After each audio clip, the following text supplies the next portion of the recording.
Pemirsa, komitmen Presiden Prabowo Subianto mendukung disahkannya RUU Perampasan Aset belum sepenuhnya bisa terrealisasi.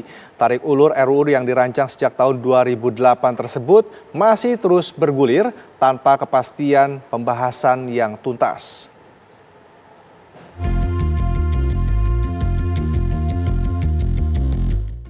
Nasib rancangan Undang-Undang Perampasan Aset hingga kini masih juga belum jelas.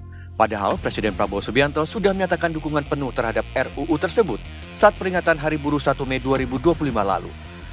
Komisi Pemberantasan Korupsi KPK juga menilai RUU Perampasan Aset sangat penting untuk segera dibahas karena bisa mempercepat proses pemulihan aset hasil tindak pidana.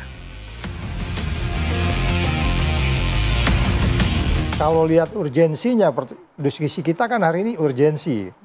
Nah, saya beberapa kali di beberapa tempat mengatakan urgensinya cukup tinggi karena ini udah dibahas sejak tahun 2003. Which is sekarang udah hampir 25 tahun.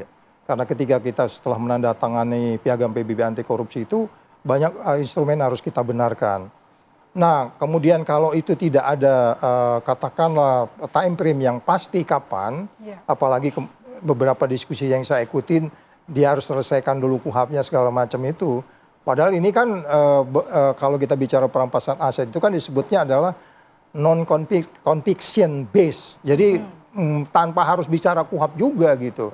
Kalau bicara conviction, Anda harus bicara KUHP. Jadi it's nothing to do dengan KUHP itu sendiri. Presiden Prabowo Subianto juga disebut-sebut segera berkomunikasi dengan DPR RI untuk membahas RUU Perampasan Aset. Lalu mengapa pembahasannya tak kunjung dimulai?